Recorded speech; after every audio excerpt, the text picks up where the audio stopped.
Hey guys, what's up? Kevin here with Honey Badgers. So today we are going to do another project. We are going to do some maintenance to the calipers on the Honey Badger here. So as you can see, these were painted with the G2 caliper paint, and it's actually held up very well, contrary to this particular part of it here where some brake fluid got underneath the coat and flung down and worked its way down and caused it to peel. It's actually held up very well everywhere else. No complaints about it. And if we take a look up here, I haven't had any peeling. I have had some sections where the paint's been just chipped off entirely because rocks and other debris and things have gotten in there. So it's time to do some maintenance, and then else it's going to be hard to see here, but if you look closely, you can see the dust boots have been wrecked. They're all cracked and stuff.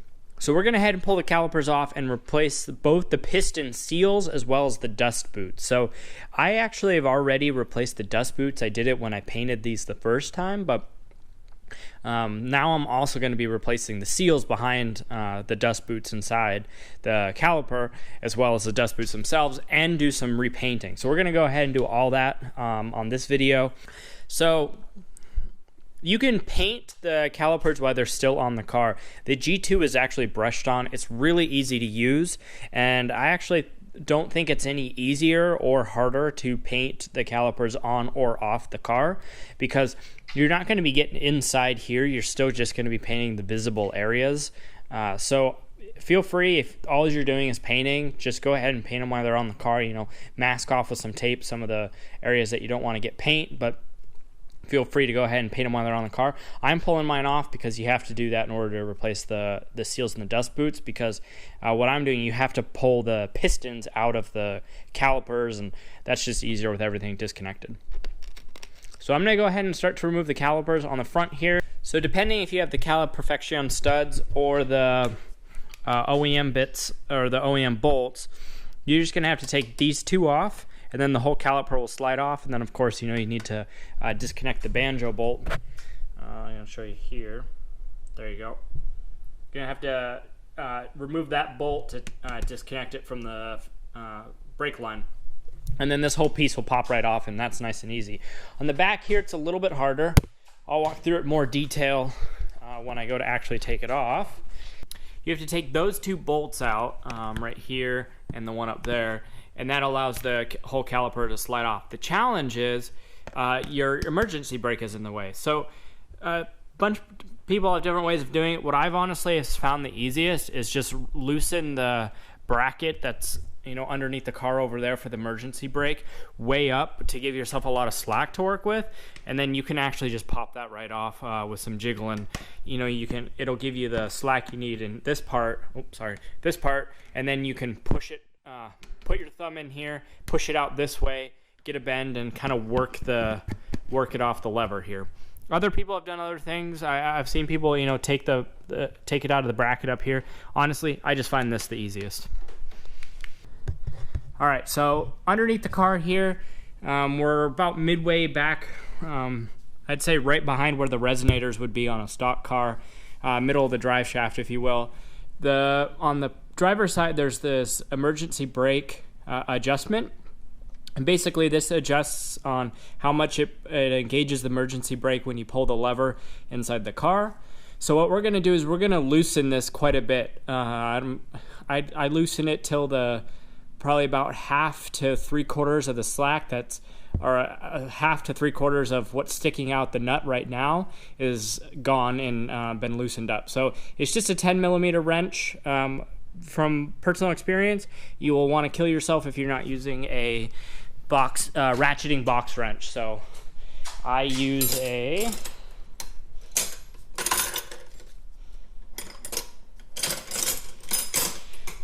this guy right here, 10mm ratcheting box wrench.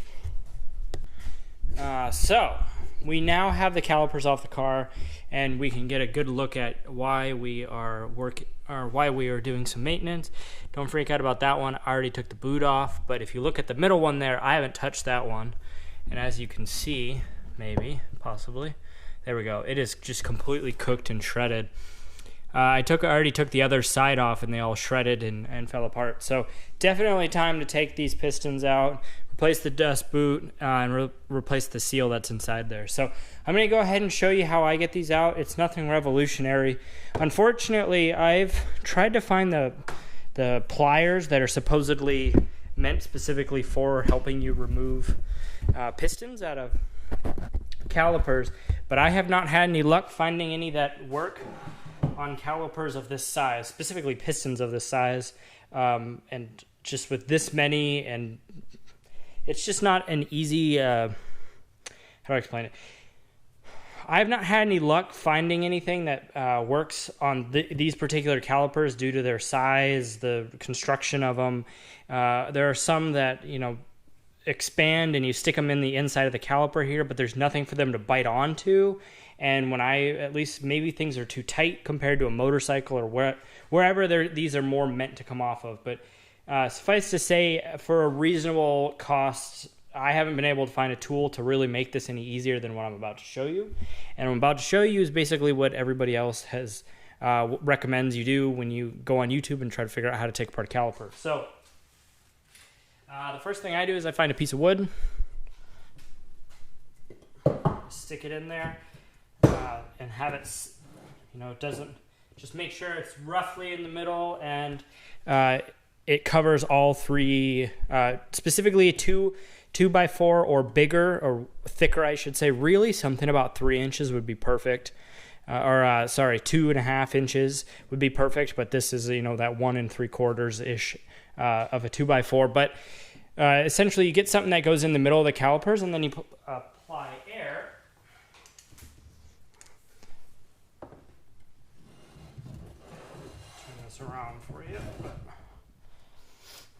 So then you just take some compressed air, you stick it in here, in where you would attach the banjo bolt coming off the brake line. These guys can be a real bugger to get out, so if you start to struggle a bit, don't worry about it. Everybody does.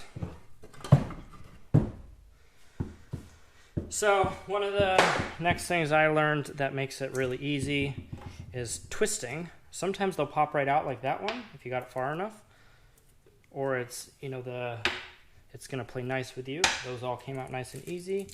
See, this is what I was talking about. This is not just ripped; the rubber is actually cooked. It's hard to describe, but if I put it next to the microphone, you can hear that it's hard. So it's actually cooked.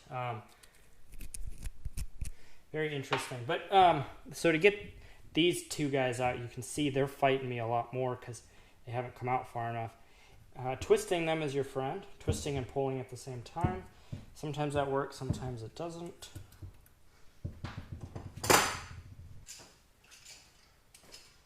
All right, back with a different type of tape on the end here. This stuff's sort of like friction tape, but not as abrasive. Same kind of idea though.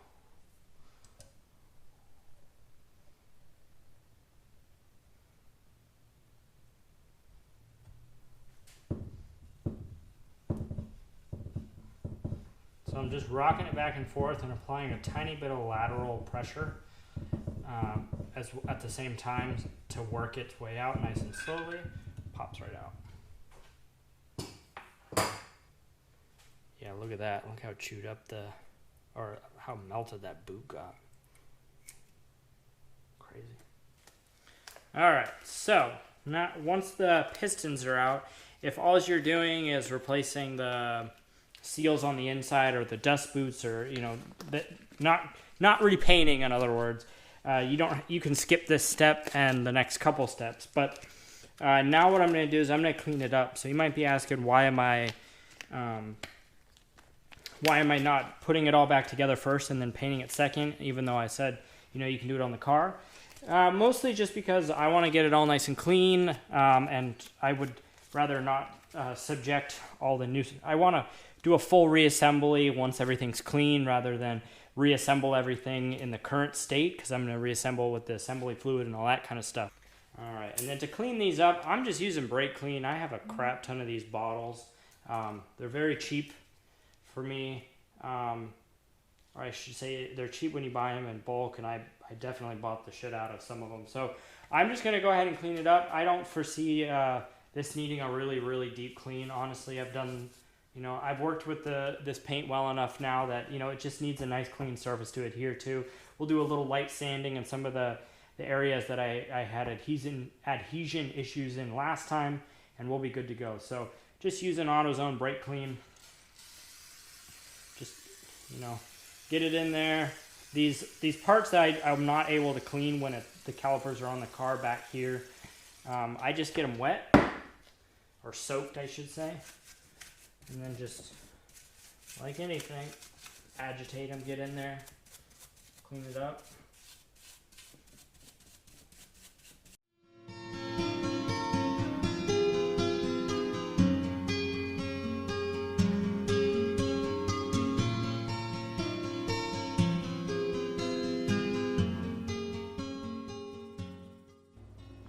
Hey guys, here. So I apologize for the audio, but I ended up having an audio failure. But essentially, here I'm talking about the G2 paint and how this is a two-part epoxy that you mix together. So you only have a couple hours to work with this. I'd say realistically, safely, you have about an hour and a half to work with this before it starts to harden up on you, and you'll lose its ability to level out evenly when you put it on the calipers.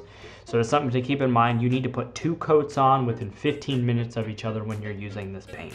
So no time to mess around. So essentially what I did here is I hung all 4 calipers up off the car here, as you can see, and then I went through and I did 2 coats right in a row. So because you only have about 15 minutes in between coats, you need to do one caliper, move, clear around, and by the time you're done with your last caliper, you'll be right back. Starting the second coat on the first one. I've done it both ways, where I've done all 4 calipers in a row and then went back to the first one like I'm doing in this video. The first time I did the 2 driver's side calipers in one go. I went through one coat, then went back into the second coat, and then I went and started on the passenger side. That is the way I would recommend doing this.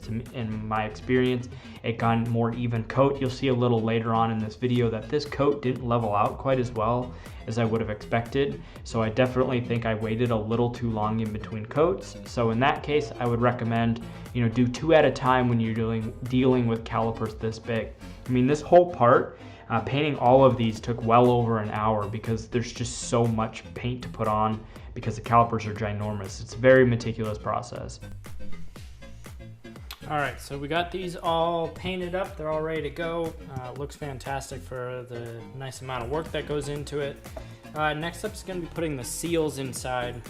Or next up, I should say, I'm going to be putting the seals inside. So it's going to be a little hard to see what I'm looking at. But if you look in here, there's this little ring in here, this little recessed area, and that's where we need to get the seal in. One of the things that's important to keep in mind that I frequently see missed on videos online and stuff when other people do it is you gotta remember to use some assembly fluid. This is not brake fluid, and this is not lubricant for the pads so that they don't make a whole bunch of noise. This is assembly fluid. It's a little different. And it's specifically for lubricating the rubber areas inside the pods. It's very much like assembly fluid or assembly lube if you're building an engine, something like that. Be very similar, very thick, very viscous.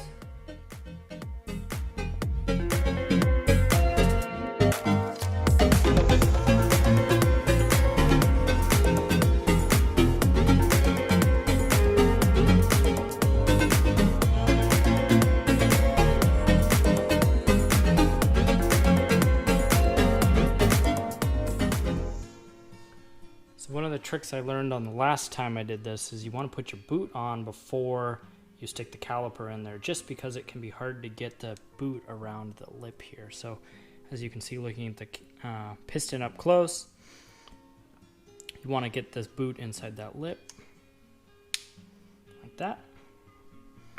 When you're trying to get it to seat, if you push, you can see how this isn't actually setting right.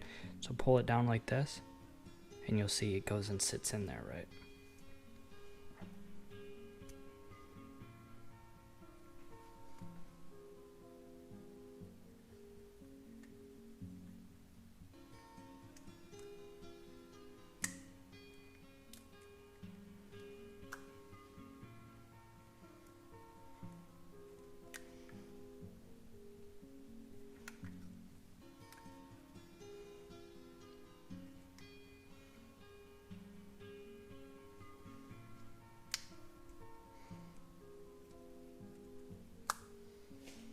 Okay, get a little assembly lube.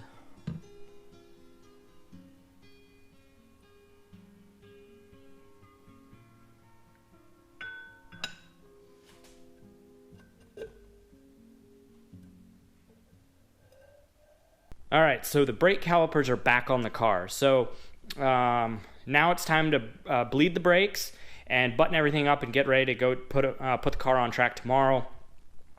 Just some lessons learned from myself from doing this a couple times now. Obviously, recheck your torque, or I should say, retorque everything back down. If you're using the Caliperfection studs, I believe it's 92 foot-pounds, right around 90. It's between 90 and 95, somewhere in that range. The rears I don't remember offhand, so I'll put a note on the screen of what the torque is for that. And then bleed the brakes. So. And one more thing, it's really easy if you took the rear calipers off the way I did. It's really easy to forget about your emergency brake, and that you need to adjust that adjuster underneath the car back to where it was when we first took it apart. So if you took your rear calipers off that way, make sure you do that. All right, so next up is bleeding the brake. So I've actually already done this because it's a little while later, but I'm re-recording this part of the video because I wasn't happy with the way it turned out. It wasn't very clear. So I use a motive power bleeder, and there are two ways to do this. One, you can just use it to pressurize the system, so I have no fluid in here. It's just putting 15 pounds of pressure on the cylinder here. The other way is you can fill this up with fluid, and it'll pump fluid in. Now, in my experience, this wastes a lot of fluid because if you have to fill this up, and then it has to fill the hose up, and then it has to go into the cylinder. So I don't do that when I'm just doing a bleed per se, but if I'm flushing, I will fill this. Because the calipers came off the car and a lot of fluid leaked out of the lines, that's just kind of the nature of it. The first time I did it, I treated it as a flush. So I put 1 liter of Castrol SRF in this and pumped it through the system.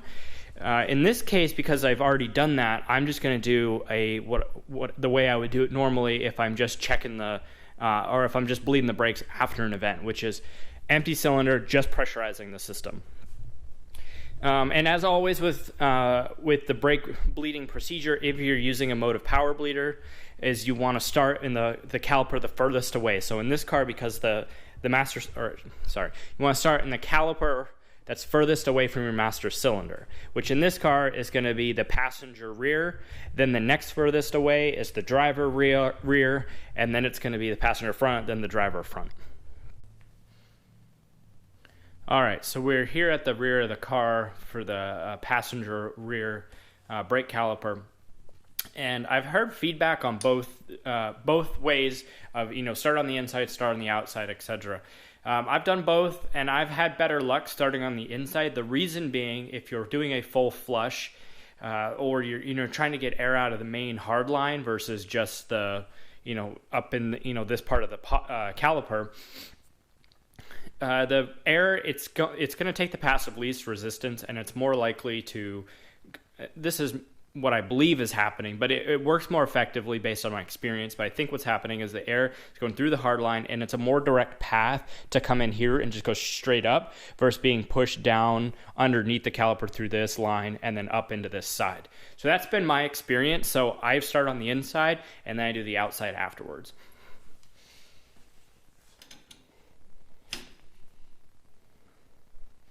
I do it just long enough to, get fluid into the line, see if any air bubbles are going to happen. And in my experience, when you're utilizing the OEM bleeders here, to get them open enough to get fluid flowing out of them easily and at a good flow, it's possible to push them to get, an angle on them and allow air to start to get in between the threads, which is obviously something you don't want, because that will, give you the impression that there's air bubbles in your line. So one of the things I do is once I get it open, I push down on it to make sure there's a good seal there, so I'm not getting air bubbles coming in through just because the thing's too loose. My understanding is quick bleeders, I think they're called. Speed bleeders, maybe, those are more effective in this area, so those might be worth the investment. So as you can see, that fluid is nice and clear and there are no air bubbles. So just go ahead and do that for all 4 calipers and you should be good to go.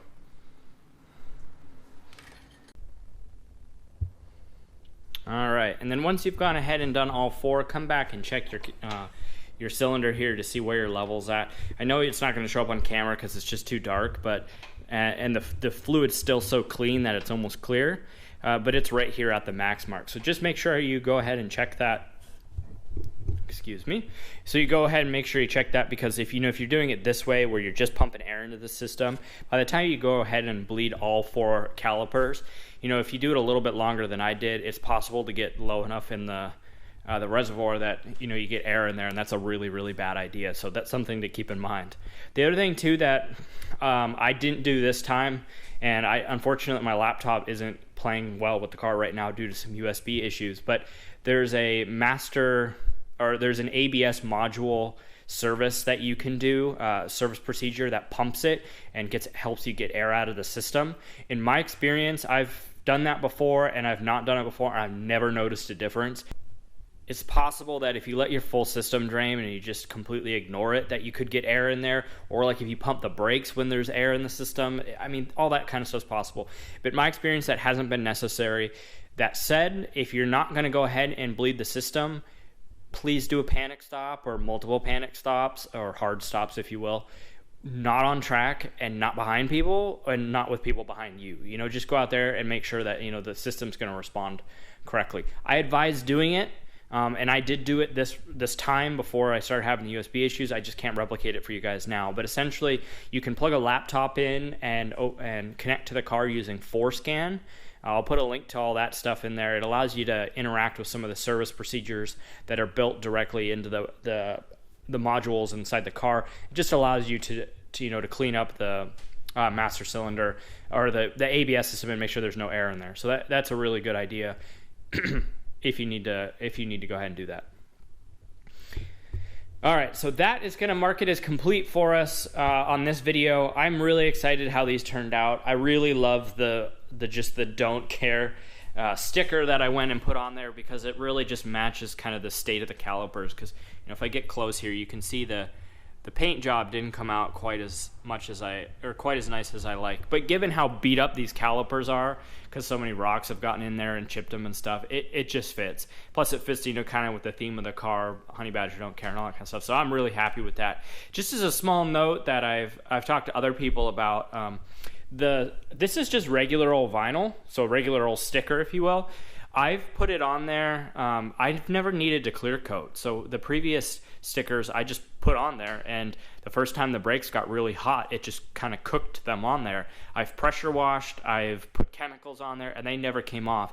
And then when I did want to take them off to repaint, I just got a razor underneath and I pried them up. Now granted, that left residue that could not come out of the top coat, or of the epoxy, so it was always visible. You could clearly see the where the original Brembo sticker, or I should say the sticker I put on there for the last one, you could clearly see where that was. So keep that in mind, but at least in my experience, you don't need to clear coat over the sticker if you don't want. If you're doing a brake caliper paint job, for a car that's street driven and you really want it to look nice, yes, I would recommend, pulling the calipers off, getting them sandblasted, getting them painted, putting the stickers on, and then clear coating over that. But that's an entirely different process. It's far more expensive. And in all honesty, I've seen both done, and they'll get just as hammered on the track under heavy use as mine did. So it wasn't worth it to me, but it might totally be worth it to you. If that's the path you go down, definitely get them clear coated. All right, guys, as always, thanks for watching. If you have any questions of anything that I did, feel free to drop a comment. Reach out to me at Honey Badger Moves on Instagram, or at KevinHB on Facebook, anything like that. I'm always happy to help and answer questions when I can. Otherwise, I'll see you at the racetrack, and have a great night.